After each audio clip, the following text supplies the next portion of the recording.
I'm going to talk about that in my conclusion a little bit more. But I think I liken sort of at the elite level, at least the U.S.-Turkish relationship, kind of like an old married couple that's been together for decades. And they know each other quite well. And they know each other's tics and problems, and they know how to anger each other, and they know how to have a conversation. And I think at that elite level, it continues. And I think we need to, like that old married couple, have a sense of security in the relationship and understand, as Mustafa said, that we can agree to disagree on certain things, and we're not going to be fully in alignment. Beneath that elite level, beneath that surface, with new generations in both countries, and dynamism in both countries, both in terms of political and economic and security changes in the way that because nothing is static. We need to continue to engage on multiple levels and continue the conversation forward. The challenge of, I think, 21st century diplomacy, generally, but then specifically to the U.S.-Turkish relationship, is one of not always being on the same page on every single issue. It's going to be one of trying to get as close to alignment on most issues that matter most, and having that conversation, continuing that conversation. You'll take note that President Obama, if you look at the press releases that come out of the White House in terms of who he talks with, and they're kind of funny press releases. You should watch them because they don't say much. It reminds me when I was learning Arabic in the Middle East. It was sort of like, for those of you who speak Arabic, Istaqbala Rais Mubarak. He met with so-and-so. But it's a signal. And if you look at the numbers of conversations President Obama has had with Prime Minister Erdogan, it's actually quite significant and comes at significant times. And actually, if you informally compare the numbers of those conversations with the conversations that Obama has with leaders of other countries that we supposedly have unbreakable alliances with, the numbers are quite large for Turkey. And that's part of continuing this conversation, getting to as close to alignment. It brings me to the second part of my talk. And what I want to talk about is the part of the world that I cover and deal with day in, day out, and how U.S.-Turkish relations and how I see them going forward in the Middle East and South Asia. And as our moderator said, these are not the easiest challenges in the world. And as we're sitting here the day after the president's speech in Afghanistan, I'll certainly cover that. But I think there are three categories I'd like to propose for U.S.-Turkish relationship. Again, just honing in on this part of the world. There's the category of where I see great possibility for continued cooperation and strong alignment. There's a second category of where there's going to be enduring tensions and problems and difficulties, and we're just going to need to work on them. And then there's the third category, which I'll come to, and Mustafa mentioned too, is the uncertain one. The one that's going on in the Middle East right now. The Middle East uprisings, the Arab Spring, whatever you want to call it. It is, I think, if you look at the Turkish reaction to it and the U.S. reaction to it, there are fair criticisms that come from people like me in the think tanks that say there's no coherence in these responses. And I think that's the way it is at the start of early transformations. But those three sort of broad categories, let me plug in where I see which countries fit in there. And again, these are categories for U.S.-Turkish relations in dealing with the Middle East. First, continued cooperation. I think the one thing I'd like to highlight is that when you look at the big ticket items for U.S. national security interests today, despite, and you look at where U.S. personnel, money, and resources are being dedicated in this part of the world, the center of gravity for U.S. efforts truly has shifted eastward, and has gradually shifted eastward, and continues to do so under President Obama.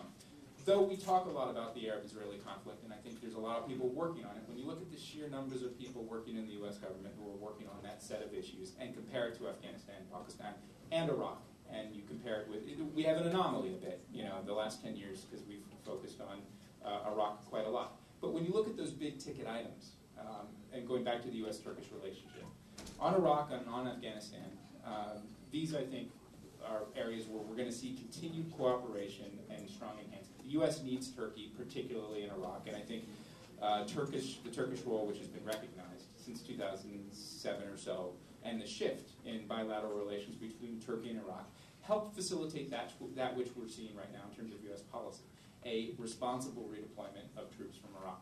The story's not going to be over by the end of 2011, excuse me. By no means at all. And there are big questions that rivet sort of U.S. policy analysts about whether we're going to keep troops in Iraq or not. But I think a bigger factor is what are the sorts of relationships Iraq has with its neighbors. In Turkey, I think it's quite significant that in the last couple of years, things like the establishment of the bilateral Iraqi-Turkish Strategic Cooperation Council, where they discuss security and energy and water sharing and a range of issues. This is terribly important to the broader notion of security in the region. The second area, obviously, and it's not, not for nothing that you have a Muslim majority country in Afghanistan with us and willing to actually publicly say that and do that.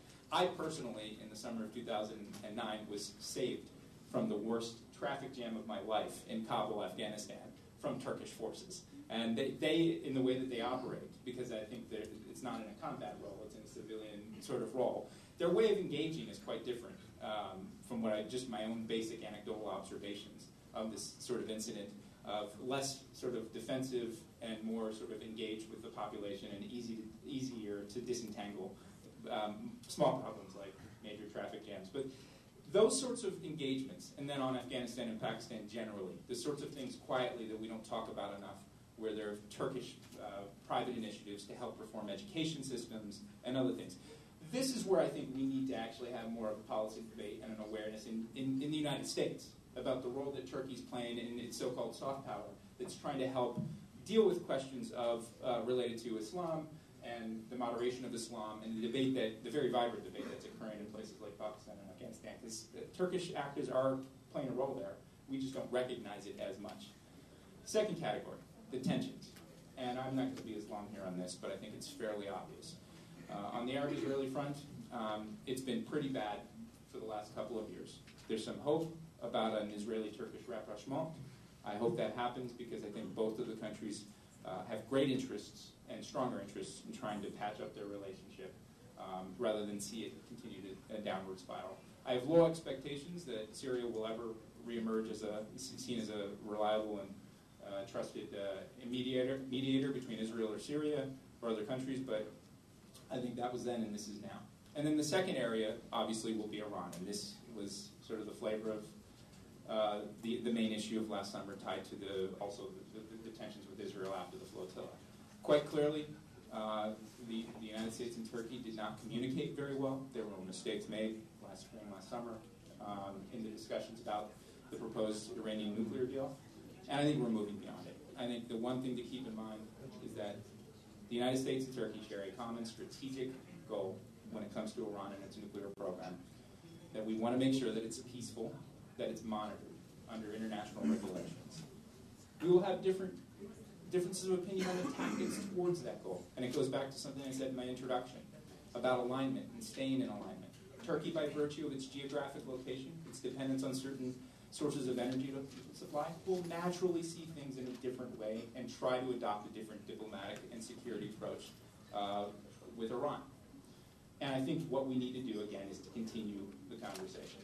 Last but not least, the third category, the uncertainty.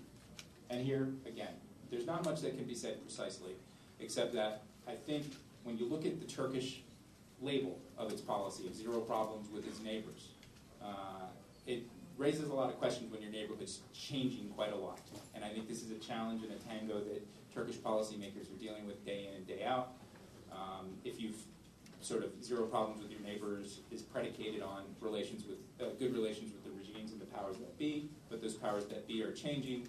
It creates a sort of dynamism that will force not only Turkish foreign service officers, people in the foreign ministry, but also Turkish businessmen and those in the private sector to really adapt the way that they're dealing with countries like Egypt, Syria, and other things. And I think we can talk in Q&A about Turkey's very interesting sort of trajectory on its stance on Libya, just in the month of March alone. And again, things evolve, and you look at the statements that are made, but you also should look at what is actually done in terms of policy.